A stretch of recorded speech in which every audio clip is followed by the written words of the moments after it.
Madam, wewe umevaa kofia nyingi sana, lakini ni moja wa pioneers wa social media kwenye TANAPA na sehemu zingine.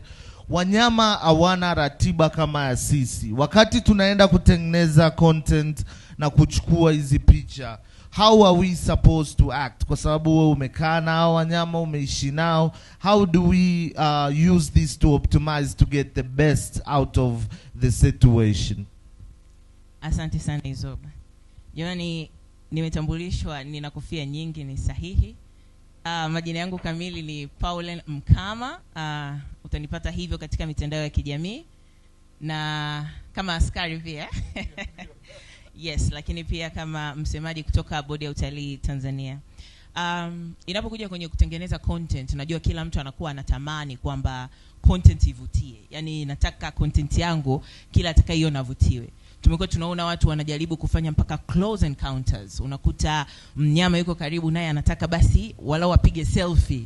Lakini kitu ambacho ni cha muhimu sana, ambacho kama content creator au wewe kama mtalii pia unapokuwa kule ndani, tunajua unahitaji kutengeneza content nzuri na tunajua unatamani kupata kitu ambacho ni catchy. Yamkini upo kwenye matembezi kwa maana ya walking safari na una askari, basi ni muhimu sana umsikilize askari anakueleza nini. Maana otherwise content yako inaweza ikawa nzuri sana na ikaenda viral zaidi, alafu watakaofaidika watakuwa watu wengine.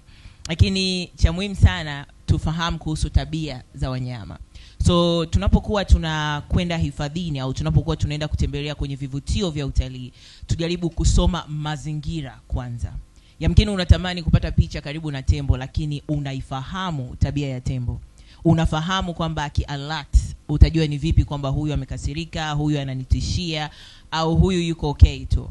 So ni muhimu sana tuweze kufahamu tabia za wanyama ambao tunataka kuchukua content zao kabla, ili tusije tukapoteza maisha wakati tunatafuta content. So hilo ni swala la muhimu sana, kwanza tujue tabia ya wanyama, lakini pia tusikilize wale ambao tuko nao wakituongoza kwamba hili linafaa na hili halifai. Lakini we all love good content. Kwa hiyo kama umeona the angle that is nice, wanyama wetu sisi hawajafungiwa, na kwa sababu hiyo usikimbilie kwamba basi kwa sababu umeamini porini kuna simba basi utamkuta simba pale.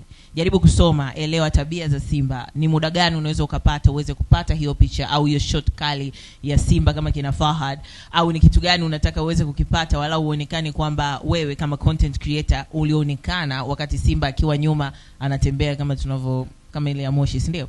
Lakini all in all, kikubwa ni kufahamu behavior ya wanyama kabla hujaamua kwenda kuchukua content eneo hilo. Sawa? Asante sana.